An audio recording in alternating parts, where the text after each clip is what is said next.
Okay, awesome. I think we are live now, and I just need to invite Secret Venice Tours.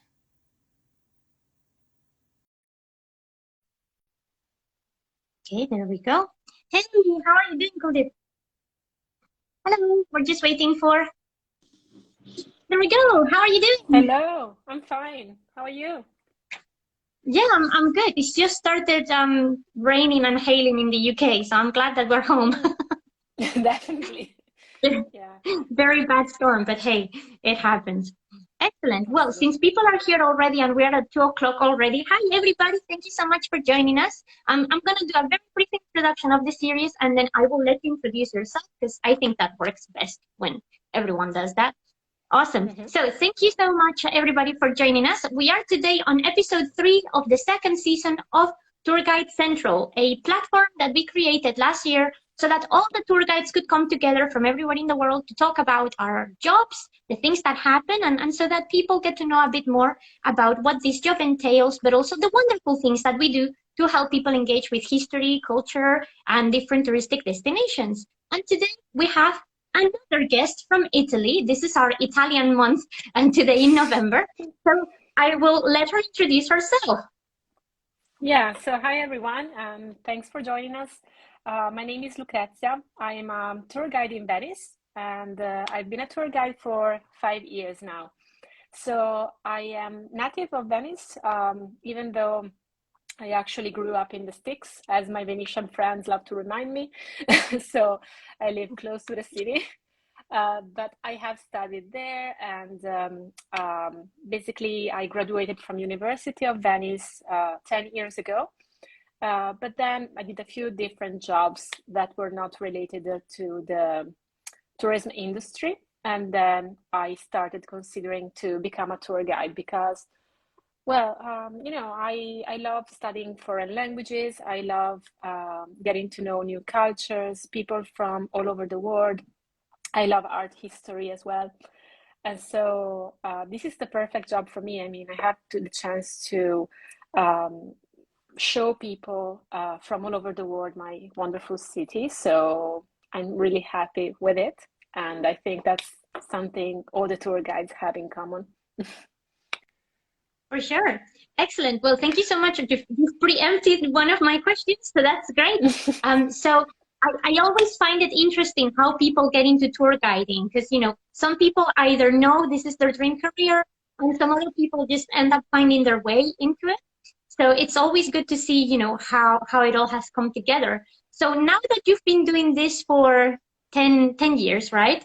Um, Five. 5 years, sorry. Mm. How do you think things have changed since you joined up until now? Has the industry changed a lot? Do you think it was different when you joined? Is it better now? Yeah, I think now it's different. I mean, it's been kind of crazy because in the beginning, I had just started, so I was trying to reach people on my own and skipping tour operators and mediations. Then the pandemic hit, and so basically, I was kind of used to work with people from the US, and then I actually started working way more with people from Europe and Italians, which is kind of rare. And Yeah. now finally it's picked up again. It's different though, because it was more like seasonal before. So I used to work a lot during the summer, and then this time of the year was kind of dead.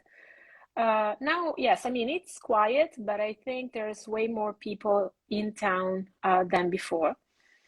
And yeah, I'm happy because I'm now getting like contacts from people who have been given my contacts from people who used me before, like word of mouth.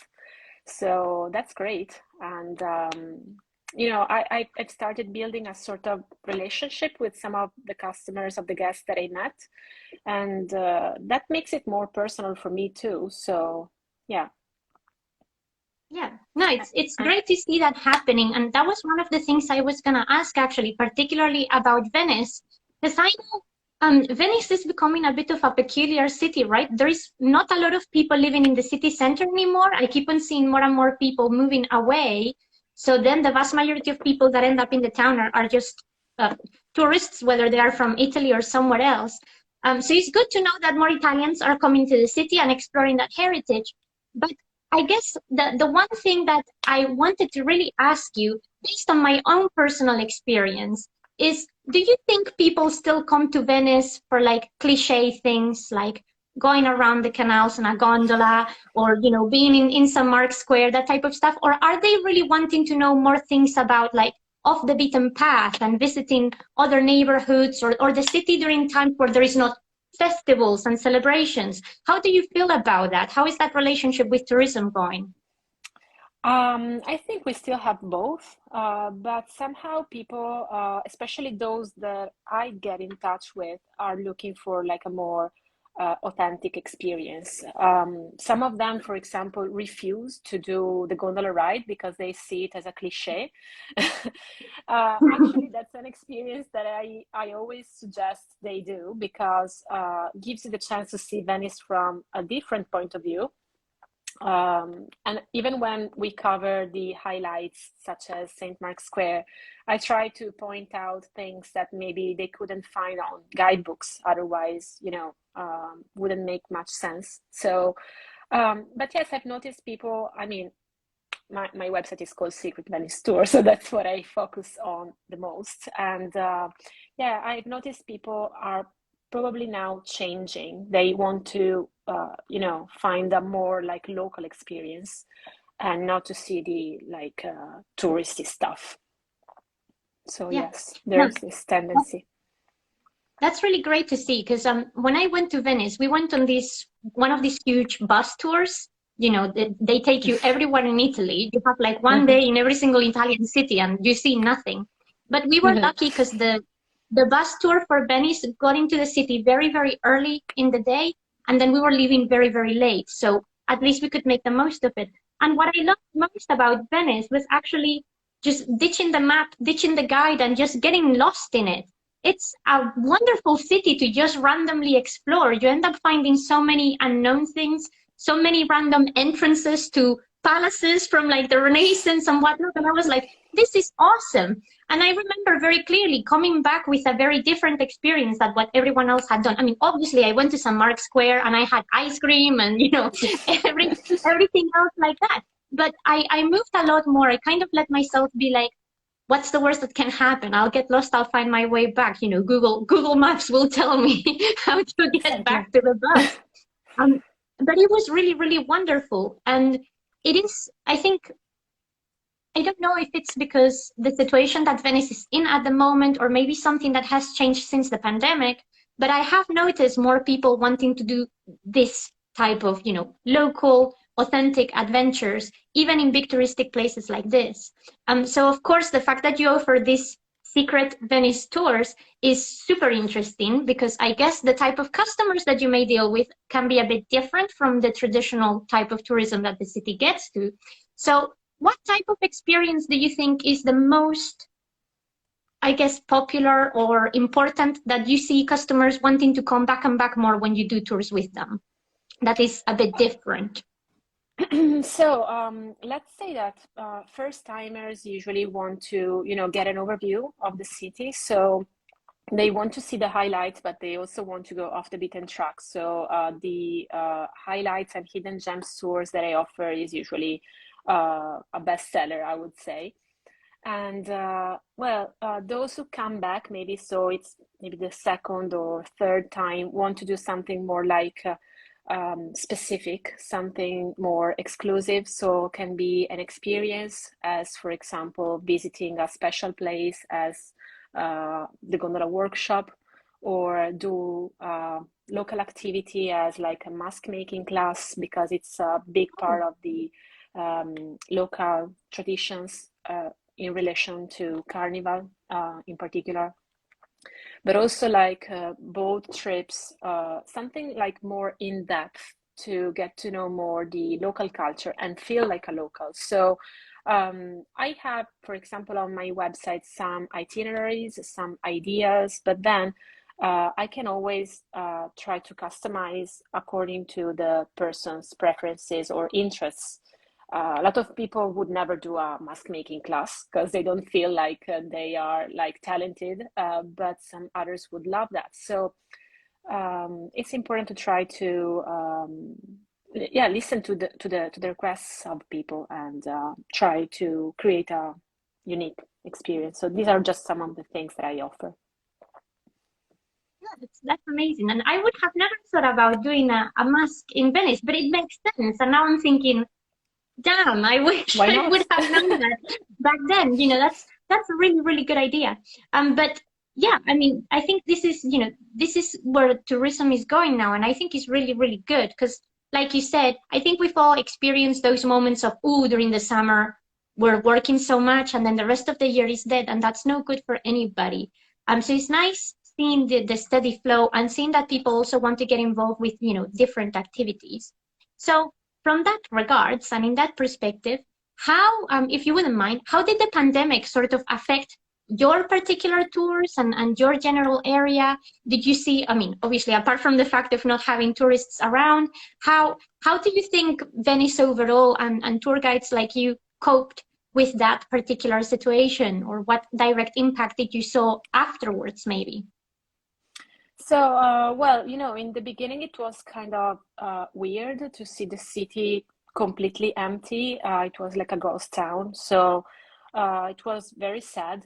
But then I think Venice got lucky because despite all the restrictions, people started coming during the summertime, both in 2020 and 2021. And this, I think, was the same for all the major Italian cities like maybe Florence or Rome. While many other tour guides that I met during my travels in like minor cities didn't have the same luck Yeah. because, I mean, nobody was going there. So um, let's say that the summertime made up a little for the rest of the year. Not even close to 2019, of course, but it was still better than nothing. And then virtual tours came up. That was something I hadn't considered before. But people were so tired of staying at home and doing nothing that they wanted to see other places. And so I got a lot of requests for virtual tours. And it was nice because, of course, it's a different type of tourism. You just have to cover little distances because you have to consider that people are watching you through the phone or an iPad or a computer, but I mean, they can't see all that you see. Um, but also, it was nice to interact with them anyway. For example, like by answering their questions. Some of them actually then got in touch when they came in person. So it was also a new window that was useful for the after pandemic. So, yes. And then, well, of course, I think as most of the other tour guides, I took some time to do things that I had no time to do before. So maybe, update, study, create new tours for the upcoming season, and that helped as well. Yeah, I'm so glad that you mentioned this because I found virtual tourism being honestly a very refreshing experience. I know it didn't work out for everyone, and that's fair enough. We're not all the same.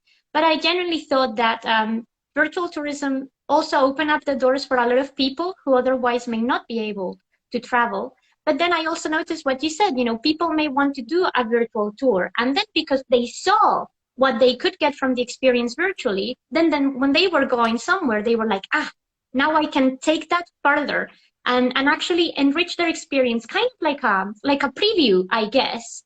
Because a lot of people told me, well, isn't it the same than watching a documentary or whatever? It's like, no, No. no, because you have someone who has done this 1,000 times, showing you this place in real life. It's not edited. It's literally just raw filtered there. You can ask any questions that you may have. You actually get a feeling for this place as if you were there, obviously just through a screen. And I think that actually took a lot of people by surprise. But then once they start seeing the benefits of it, it's become a bit of a niche of its own, which I think is really opening some very interesting points for tourism. And I know a few of our colleagues in the chat have had the same experience. I know, for example, Eva in Travel Italy, she streams as well quite a lot, and Kuldeep is saying that had many similar activities and experiences to what you're saying. So it's nice to see in a way how a profession that normally is quite isolating because we're all in our cities with our customers and sort of like going with blinkers. It opened up the community to realize we all have a lot more in common than we didn't before. Now, from that perspective, have you noticed any changes, for example, in terms of like collaboration or working with other guides or other tour agencies in a way that is a bit more personal or maybe not as cutthroat? Because I know particularly the big cities in Italy can be quite intense for things like that. So has that improved, or how do you feel? Yes, I would say yes, because let's say first of all, virtual tours gave me the chance to meet virtually some tour guides in other areas that probably I would have never got in touch with. And so when I'm planning to visit those cities, I know I'm gonna contact those guides because I've tried them and I liked their, how they explained their attitude. And so that's a new contact, first of all, as a tourist, let's say. As for the relationship with other tour guides, yes. So especially people of our age, I think are a little bit more kind of open-minded. And so, yeah, I'm following many of them, including you, on Instagram. That is a really useful means to, stay in touch, but also in terms of collaborations, yes. So first of all, if I have customers that I know are going to visit another city and maybe they ask me for contacts there, of course, I feel okay to recommend that person because maybe I've tried it, or maybe I see here or her or his content on the page. So maybe sounds or looks interesting. And also, vice versa, other guides contacted me for the same reason. So we actually met sometimes in person. Then when I went visiting, I did a tour with them, and some of them came and did a tour with me. So yeah, it's a new like network that I think it's important. I don't like to, you know, there's a lot of rivalry, a lot of competition, which I think is bad because we are all working in the same field and supporting each other. I think it's much better than just ignoring each other or not helping either. No, for sure. And I'm glad that you've had this experience too, because I think it's been quite opening for a lot of people in the field. And it's it's nice actually starting to see a lot of tour guides coming out of their shell and not being so like territorial, if that makes sense. It's a lot more friendly. And I really like it because, in our job, I find it really strange because it's a job where you get to meet so many people and it requires a lot of interaction and that's great. But at the end of the day, you kind of rely on yourself all the time to do all of these things on your own. It's not like you have a team. Even if you're part of like a guiding company, you're still touring on your own. You're still responsible for all of those people. So in a way, it can be a little bit isolating because we go through all of these things on our own, and sometimes we have bad days and whatnot. So it's so nice to be able to actually connect with people who have the same experiences or similar. Obviously, no two days are the same, no two guides are the same, and actually be able to form that community, which I think is something that we were really missing. So I'm glad that you're also experiencing that, because I think that means tourism is leading to a place that is a lot more humane and a lot more, embracing. And that's gonna make also experiences for travelers a lot better, right? Like what you were saying. Isn't it so much better and I guess safer for someone to come to you, have a lovely time with you in Italy, and then be like, oh, hey, I'm going to, I don't know, wherever next. And you're like, oh, yeah, well, I know this person here and there. And that also gives that person a reassurance that what they're doing is good and they're going to be taken care of and it's going to be nice. So it's a way of making just the community and the space much safer. And kinder for everybody. Oh, we have a tailored tour Krakow. I also love how in virtual tourism you establish. Yeah, that's true. Some people keep on coming back, and that is a different type of relationship which we build that sometimes we don't have in face-to-face tourism. I mean, it's lovely what you were mentioning, that you have now kind of created this actual network of people that have come and enjoy your tours, which is awesome. But a lot of the time, we know what the reality is. You meet these people once, you only get this one chance They're gone. to make an impression, and then that's that. And I completely agree. Virtual tourism kind of allows you to connect with someone more than once, and that also creates a very interesting vibe as to how things can develop, and how people are going to see the world and travel, of course. So that's also something that I really, really enjoyed, and I'm glad to see that some other people did too. And right, we have about 10 more minutes left of this. So, and there were a couple of other things that I wanted to ask you, or to find out from you. So, if I was a first comer to Venice, and I really, really wanted something off the beaten path, something really like unique, peculiar, what would be like your first recommendation? Like for someone who's really like intrepid, wanting to really get out there and get something fun and interesting, what would you say, go do this? Just for people watching at home who might, want to really dig in. Well, as you said, I would suggest to just get lost. So if you're not afraid of doing that, and Venice, by the way, is a very safe city. So even for like solo travelers, I think it's a great place to go. Just get lost in the Venetian maze, because that's the best way, I think, to find some hidden corners, hidden gems, and just talk to people. I mean, you can just sit somewhere for a coffee, and the locals are usually very friendly, so you can easily interact, get some local recommendations or tips, and that's the best way to experience, the city, to feel it a little bit more. So even if you have just one day in town, just get lost, go and try to, get in touch with local people. That's what I would do, except, of course, contacting a tour guide. But I'm one of those people that have to plan everything in advance. So if you were just coming without a plan, that's what I would do. Just get lost, meet locals, go where locals go. And usually to do that, I try to listen, even in the bars. If I hear that they are speaking the local language, that's always a good tip. And start speaking. Don't be shy. Don't be afraid of making mistakes if you don't speak the language. And you will find, I think, a good way to, to have a local experience like that. See, I'm so glad you've said that, because I know, particularly when going to big cities, a lot of people have a lot of anxiety to interact with what is already there. And I always get asked that. I mean, in the UK, it can be a bit difficult sometimes, because the culture here can be very different. And telling someone, "Oh, get lost in the city," you may end up in a pub full of locals, and that will really not go down well. But there are places where the experience is completely different. Like, for example, if we were talking of London, I would say, yeah, just go and figure it out. Londoners are actually very friendly, open people, just as long as you are not interrupting their coming and going, for example.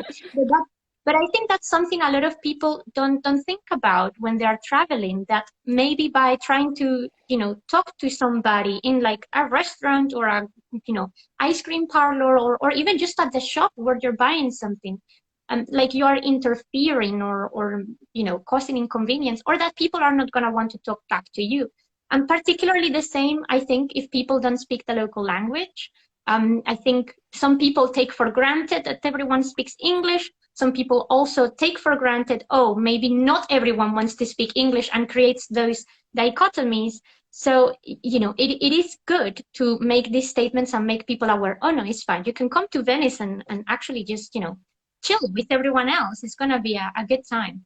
So that's great. And I think, when I inevitably come back to Venice, because My mother has never been to Italy. Well, lies. Mm, She's been to Bologna. She's been to Bologna. She loved it there. But my mom is always wanted to see Venice. Period. of course. She was she makes masks herself, or she used to, not anymore. So I have to take her there for the carnival. So Yeah. I think next time we will definitely be doing that. But it is a good tip for those of you watching. Honestly, just don't be afraid of the local wildlife. We tend to be harmless. We tend to be harmless. And actually, another thing that I also find when interacting with locals is that I don't think anyone wants a visitor to feel unsafe. And if you're somewhere maybe where you have gotten lost, or where it's not maybe very, I guess, clear whether you're going to find your way through, or whether you're going to fit in or not, people would rather make you aware that you may be somewhere where you could find something a bit, not so good, and take you somewhere that is safer than just let you wander in. So it's there's no reason to be afraid. Cautious, of course. Don't go just like, Yeah. oh yeah, whatever. But don't be afraid.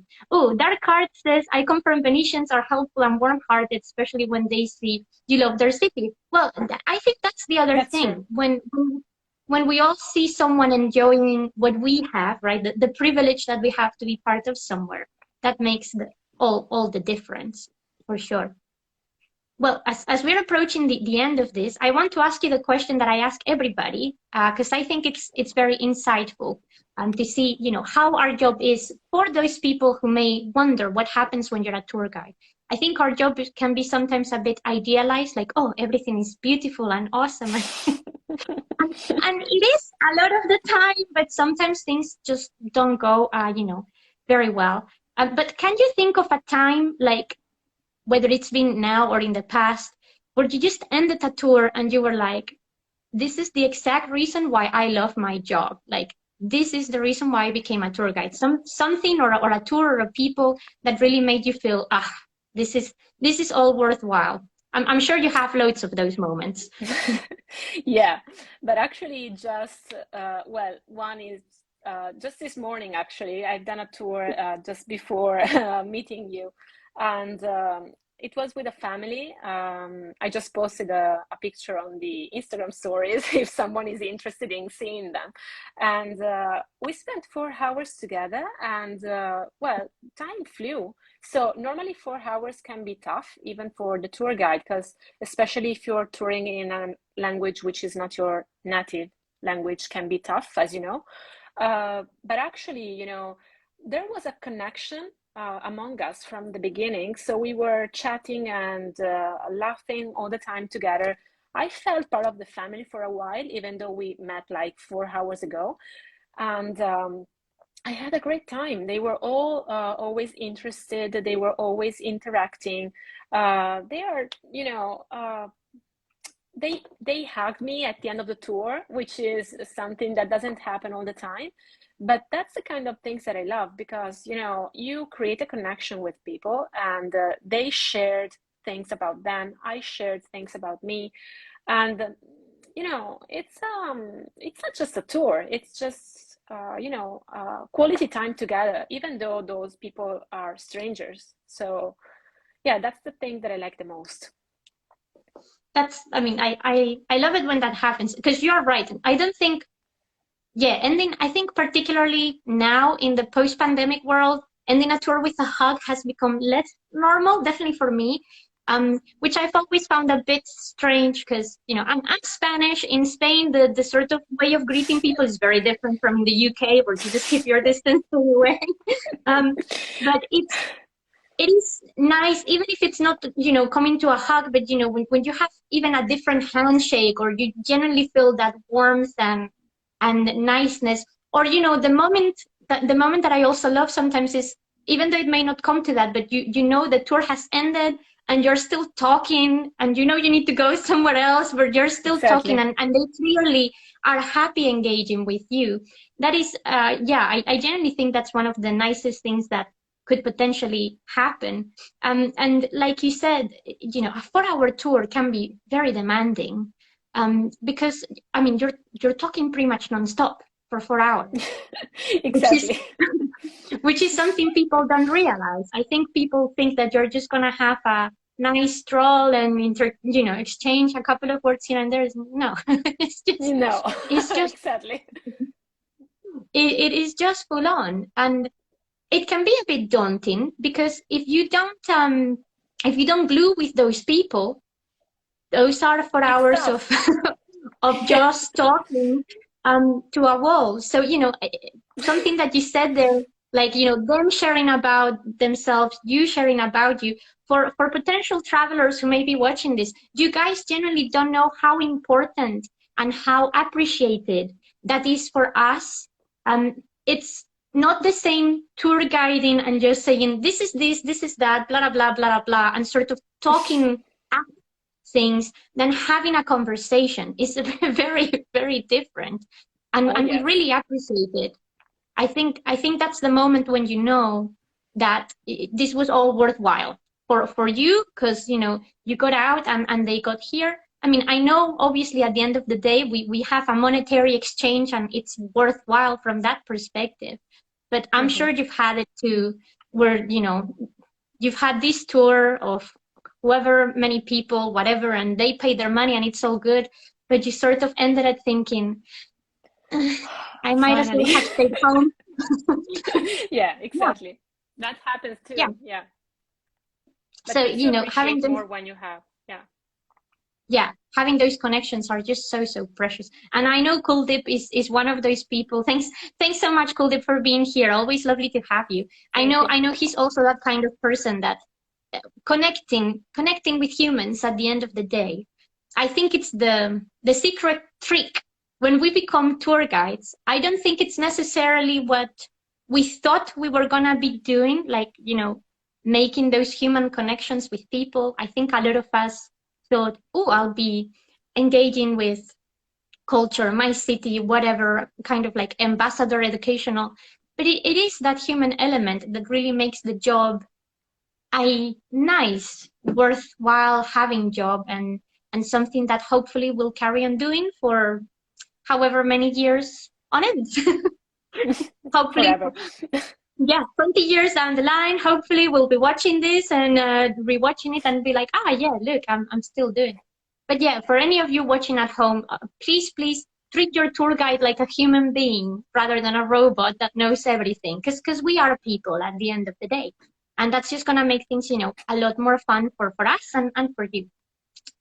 And we've gone a couple of minutes over the time, but that's fine. That's So fine. as a as a way of saying goodbye, if you would like to say any final words, any final tips, or recommendations that you have about Venice or traveling in general through Italy, the floor is yours. Go for it.